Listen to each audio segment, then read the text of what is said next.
Jira has completely redesigned its user interface in the past few months. And if you're new to Jira or you just haven't used it in a while, things like the sidebar might be very confusing. So let's go over exactly how to use Jira with this new UI. So the first thing we're going to do is head over to Jira, jira.com, Atlassian.com, and you'll be met with this screen here where you can click on Get Started. When you click this, I already have quite a few sites that are available to me. Or you could just start a new site. You probably only have this option if you don't have any existing sites that your email actually belongs to. So you could click this link, get things set up, and you'll land on a screen that looks a little something like this. Now, I actually literally never use this For You page. I think it's completely pointless, and I'll show you how to revamp this entire sidebar in a moment. But just to give you a quick rundown on how Jira actually works, things are organized into what are called spaces. These are formerly known as projects, and spaces are essentially just a grouping of tasks or work items or projects. Oftentimes you might see things like departments grouped into here, maybe a big project, maybe a development team, things of that nature. So a space can be created just by clicking the plus button right next to the spaces. And I'm going to go through and kind of run a really quick demo on how to create your first space and then work item.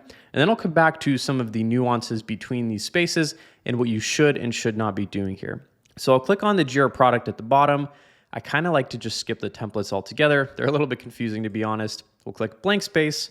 We'll name this Dunder Mifflin. We'll set it as a team or a company managed project. I'll show you why in just a moment. And then we click next. I'm going to skip over all of the user permissions and adding for now. We'll cover that in a moment. And now we have our very first space set up. It was really that easy. Now we have a space to actually work in, create tasks in, create projects in, and track our work. To create our first work item, we could either click on one of the columns create buttons, or we could click the create button at the top. I kind of like to do it from the board view. That's kind of the simplest way for me to do it. So I'll type in, this is a task, or actually I'll type in, I need a new chair. New chair, click enter, and there we go. We have our very first task created. I could now go through and literally start moving this task from one status to the other. I have me finding a new chair in progress, and then I could move it to done.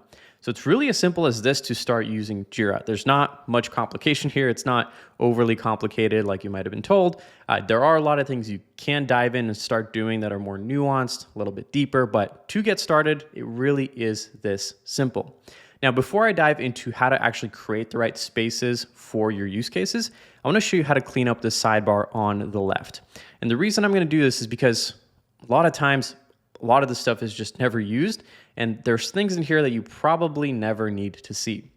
So I like to click the Customize Sidebar on the bottom left and literally remove anything that I will probably never use. You could always come back to this and re-add it or just click the More button. I'll show you what that looks like in a sec. But I'll remove things like teams, probably goals, assets I sometimes keep depending on the environment, customer experience, customers, operations, roadmaps, filters and dashboards I like, and then I'll remove my recents. Don't use that one either. Unfortunately, you can't remove For You. That's kind of the default, but I would if I could because I literally never use it. And these are the general options that I like to keep. And you could also reorganize these however you'd like. I typically like them in this order, maybe apps towards the bottom, and then we'll click Save Changes, and boom, our sidebar is cleaned up. There's a lot less to look at here, and only the things that actually matter are left. So very simple sidebar, very easy navigation.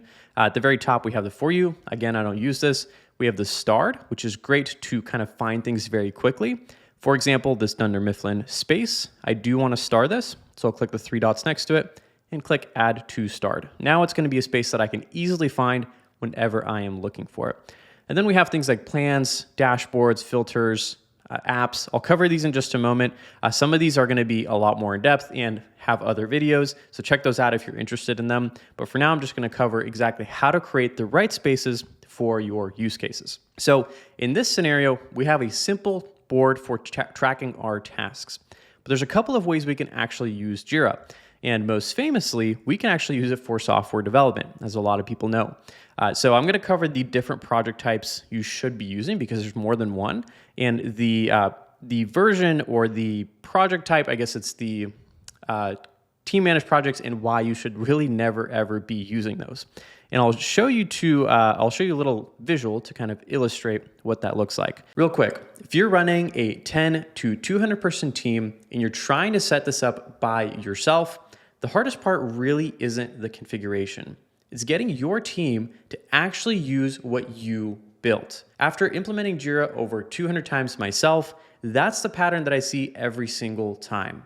Someone builds it out, the end users end up ignoring it, and 6 months later, you're trying to figure out what went wrong and how to fix it. And the mistake most end up making is that they configure the tool first and hope that the team adapts. We actually do the opposite. We fix the underlying process first and then build Jira around it.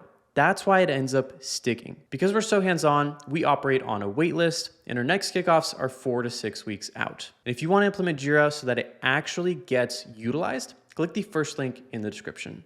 So at the very high level, we have our Jira site. This is what we created. And then we have each space. There could be multiple spaces, sometimes 1, sometimes 10, sometimes 100 or more. And then we have tasks that belong to each space. And each task always is associated with a space. And then a subtask, which is always associated with a task. We can layer things in between here like epics and others, initiatives, anything else. You can kind of build your hierarchy out.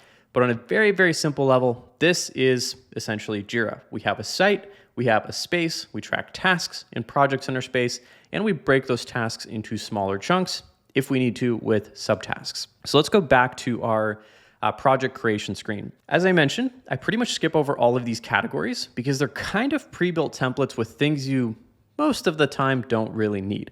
So I go straight to the right product that I am looking for. And on this screen, we once again are met with a whole bunch of stuff that is completely irrelevant. Now, I pretty much pick one of 3 options here, and you could really only go wrong in one of 2 ways here, but if you pick Kanban or Scrum, for example, this is specifically for development teams. You could pick either or and not go wrong because you can change this later inside of the project. Now, if you pick a business project, which is kind of hard to recognize which one's a business, which one's not, this is why I only like to pick one of the 2 options, and there's really no identifier, unfortunately. But if you're doing anything outside of software development, and you're not doing any kind of customer support or service management, then you're gonna go with blank space. I typically don't recommend any other templates, although you can try these out if you'd like, but it's really just a blank space with some added things into it, maybe a slightly modified workflow, which you could do yourself anyway. So I like to pick blank space for anything other than software development. And if you are a software development team, you're gonna pick either Kanban or Scrum. That's literally it. If you're running sprints, you're gonna pick Scrum. If you're not running sprints in your software team, you're picking Kanban. And if you're not any of those, you're picking blank template. That's it. That's all you have to do.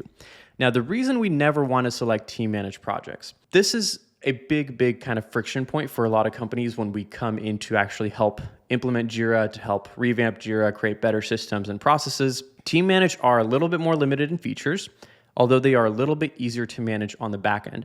But the biggest problem, and I'll go back to my little graphic here, is that we can't share information across multiple spaces. So let's say we have a workflow and we want a workflow to be the same workflow for all of our business teams, like marketing, maybe HR, accounting, executive. We want them all to share the same workflow, which could be to do, in progress, blocked, and done. And let's say we want to add an in review status to all of our business spaces. Well, if we want to do that in a team managed, we have to go to each individual space and make that update. And more than likely, if you have 10, 20 spaces, you'll probably end up missing one.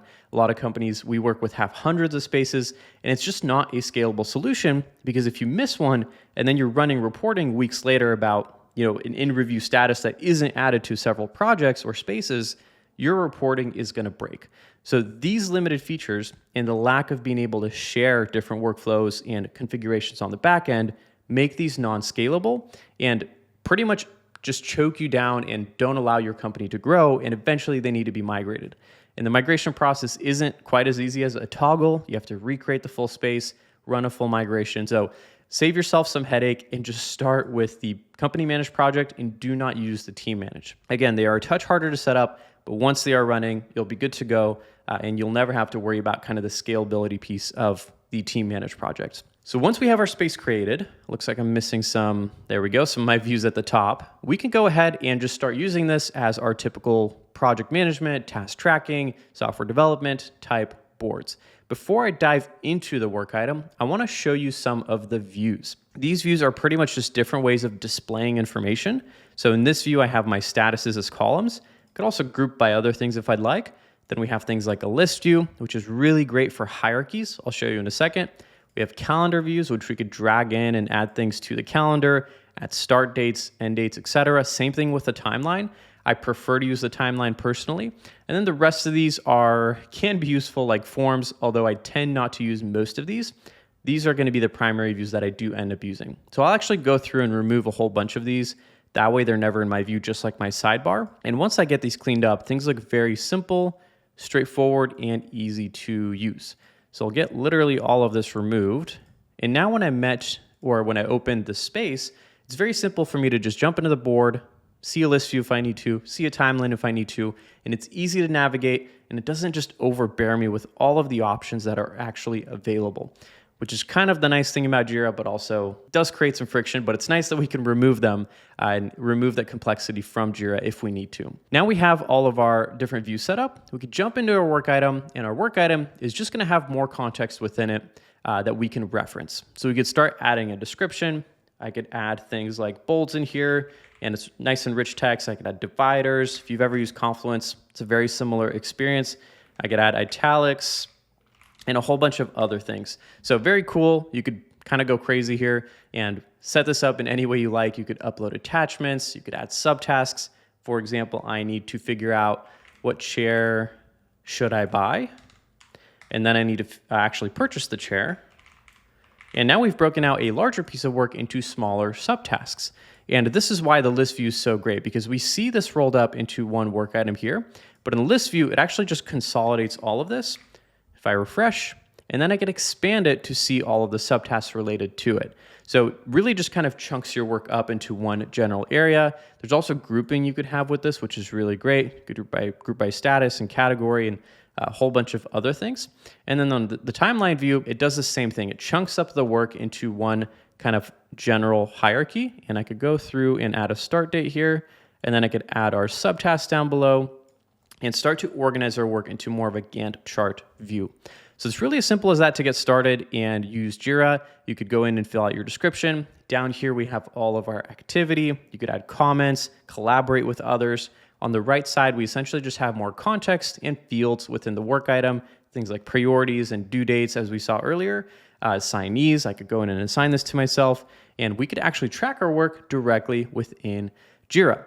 Now, I'm going to mention a couple of more things that make Jira very, very powerful, because on the surface, it's very easy to just jump in and start using, but there are a couple of things that are available to us that make our work so much easier.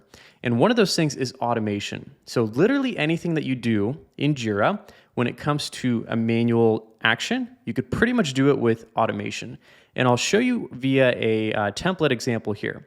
So let's say that when we transition a work item, it's going to automatically assign it to the individual who transitioned it. This way, we're going to save a whole step of several clicks for someone who's actually working on something. So let's go ahead and turn this on.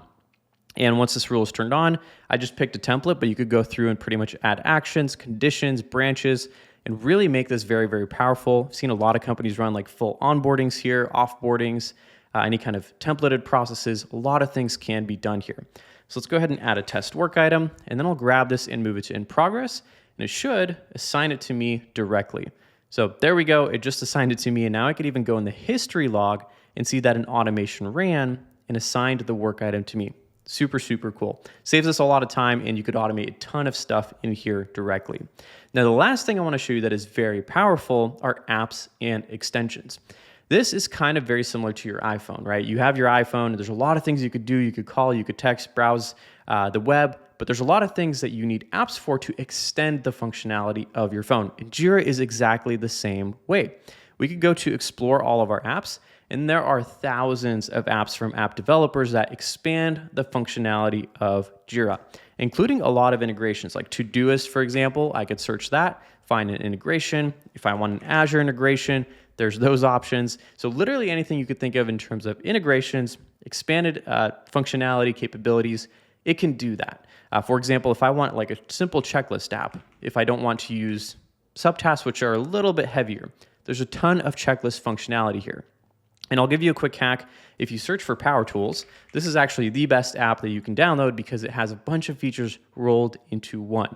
So it has the checklist functionality, it has reminders, sprint automation, time and status, a lot of things that you would pay different apps for rolled into one. So it is super handy and helpful. And this is the app that I personally install in every single Jira environment that I work on to add and expand the functionality and not pay as much as you normally would. So I hope that makes sense. And I would definitely start using the kind of apps if you can. They are paid. They're usually very low cost on a per user basis, oftentimes free for under 10 users, and automations. Those are probably the two most powerful things when it comes to Jira and when you actually start to use it.